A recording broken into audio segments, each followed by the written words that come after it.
পমস GK এবং GA ওয়ার্ল্ডে আপনাদের স্বাগত। নিট রেজাল্ট, নিটের ফল নিয়ে দেশ জুড়ে বিতর্ক, সাফাই দেওয়ার চেষ্টায় এনটিএ। তো এই নিয়ে থাকছে আজকে বিস্তারিত প্রতিবেদন এবং সামনে কি হতে চলেছে নিট পরীক্ষা নিয়ে তা নিয়ে থাকছে বিস্তারিত তথ্য। ন্যাশনাল এলিজিবিলিটি কাম এন্ট্রান্স টেস্টের নিট ফল নিয়ে যে বিতর্ক তৈরি হয়েছে তার পরিপ্রেক্ষিতে এবার সাফাই দেওয়ার চেষ্টা করছে ন্যাশনাল টেস্টিং এজেন্সি এনটিএ। পরীক্ষা ও পরীক্ষার ফল সংক্রান্ত বিভিন্ন প্রশ্নের জবাব দিচ্ছে এনটিএ। নিট ইউজি কী, নিট ইউজিতে এনটিএর ভূমিকা কী, কোথায় প্রযোজ্য নিটের ফল, এ নিয়ে সমস্ত সাফাই দিয়েছে এনটিএ। এই ধরনের প্রশ্নের জবাব দেওয়া হয়েছে, তবে তাতেও বিতর্ক থামছে না। প্রশ্ন ফাঁস হওয়া পরীক্ষায় ফলের বৈধতা নিয়ে দেশ জুড়ে বিতর্ক চলছে। এনটিএর কাছে থেকে ব্যাখ্যা চেয়েছে সুপ্রিম কোর্ট। ফলে দেশের অন্যতম গুরুত্বপূর্ণ পরীক্ষা নিয়ে বিতর্ক যেন থামছেই না। ডাক্তারি প্রবেশিকা পরীক্ষা নিট 2019 থেকে নিট ইউজি পরিচালনা করছে এনটিএ। ডাক্তারি পড়ার সুযোগ পাওয়ার জন্য এই পরীক্ষার ভালো ফল করা জরুরি।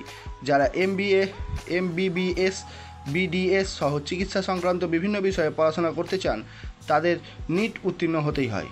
ফলে এই পরীক্ষা অত্যন্ত গুরুত্বপূর্ণ। কিন্তু এবার নিটের ফল নিয়ে বিতর্ক তৈরি হয়েছে। নাম্বার দেওয়ার ক্ষেত্রে অসাম্য, উত্তরপত্র সংক্রান্ত সমস্যা, বিভিন্ন পরীক্ষা কেন্দ্রে সময় নষ্ট হওয়া সংক্রান্ত অভিযোগ পাওয়া গিয়েছে। যাবতীয় অভিযোগের নিষ্পত্তির লক্ষ্যে সব প্রশ্নের ব্যাখ্যা দেওয়ার চেষ্টা করছে এনটিএ। কমিটি গঠন করার কথাও জানানো হয়েছে। নিট ইউজি 2024-এ অসাম্যের অভিযোগ। এবারে নিট প্রশ্নপত্র ফাঁসের অভিযোগ উঠেছে। পরীক্ষার সত্যতা ও ন্যায়ের সঙ্গে আপোষ করা হয়েছে বলেও অভিযোগ করেছেন অনেক পরীক্ষার্থী। সংবিধানের 14 নম্বর ধারায় সাম্যের অধিকার লঙ্ঘন করা হয়েছে বলে অভিযোগ উঠেছে। কয়েকজন পরীক্ষার্থী অন্যায়ভাবে বেশি নাম্বার দেওয়া হয়েছে বলে অভিযোগ উঠেছে। এই অভিযোগের পরিপ্রেক্ষিতে নড়েচড়ে বসেছে এনটিএ। তবে ফের পরীক্ষা নেওয়া হবে কি না সে বিষয়ে এখন বড় প্রশ্ন।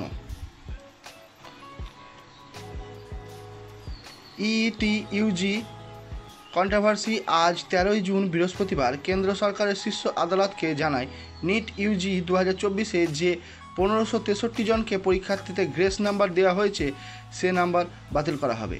সেই পরীক্ষার্থীরা আবারও পরীক্ষা দিতে পারবে এবং সেই পরীক্ষা হবে আগামী 23 জুন। কেন্দ্র সরকার সুপ্রিম কোর্টকে জানিয়েছে নিট ইউজি পরীক্ষা সময় 1563 জনের বেশি ছাত্রছাত্রীকে সময় অপচয়ের ক্ষতিপূরণ হিসাবে যে গ্রেস নাম্বার দেওয়া হয়েছে তা খতিয়ে দেখতে একটি কমিটি গঠন করা হয়েছে। অর্থাৎ আগামী 23 জুন নিট ইউজি পরীক্ষা আবারও হচ্ছে। কেন্দ্র সরকার জানায় যে 1563 জন পরীক্ষার্থীর পুনরায় পরীক্ষা দেওয়ার সুযোগ দেওয়া হবে আর তাদের প্রাপ্ত নম্বরে কোনো গ্রেস নাম্বার ছাড়াই গণনা করা হবে। বৃহস্পতিবার সুপ্রিম কোর্টের নির্দেশ দিয়েছে যে প্রশ্নপত্র ফাঁস এবং অনিয়মের অভিযোগ জমা পড়া সমস্ত পিটিশন একসঙ্গে ট্যাগ করা হবে এবং আগামী 8ই জুলাই এই মামলার চূড়ান্ত রায় ঘোষণা করা হবে। অর্থাৎ 8ই জুলাই রায় দেওয়া হবে এবং পরীক্ষা হবে এই মাসে। শীর্ষ আদালত জানিয়েছে এনটিএ কমিটি 1563 জন পরীক্ষার্থীর গ্রেস নাম্বার বাতিল করবে এবং তাদের পুনরায় পরীক্ষাতে বসতে বলা হবে। আর তারা যদি পরীক্ষায় বসতে না চায় সেক্ষেত্রে তাদের বর্তমান স্কোর কার্ডে গ্রেস নাম্বার বাদ দিয়ে নম্বর গণনা করা হবে। অর্থাৎ পূর্বে যদি পরীক্ষা দিয়ে দিয়েছে সেই পরীক্ষার পরিপ্রেক্ষিতে যদি তারা পুনরায় না পরীক্ষায় বসতে চায় তাহলে পূর্বের নাম্বারে যে গ্রেস নাম্বার রয়েছে তা বাদ দিয়ে তাদের নাম্বার গণনা করা হবে। অথবা যারা নতুনভাবে পরীক্ষা দিবেন তারা ফ্রেশার হিসাবে নতুন যে প্রাপ্ত নাম্বার পাবেন তা হিসাবে নাম্বার গণনা করা হবে। তো এই ছিল নিট নিয়ে আজকে বড় একটি আপডেট যে আগামীতে পরীক্ষা কবে হতে চলেছে এবং কবে এর ফাইনাল জাজমেন্ট আছে তা নিয়ে থাকলো বিস্তারিত তথ্য। এবং তা বাদেও আপনাদের যদি কোনো জিজ্ঞাসা থাকে অবশ্যই কমেন্ট বক্সে উল্লেখ করতে পারেন। এরকমই আবার খবর পেতে পমস জিকে এবং জিএ ওয়ার্ল্ডের সঙ্গে থাকবেন। Please like, share, subscribe. Thank you. Visit again.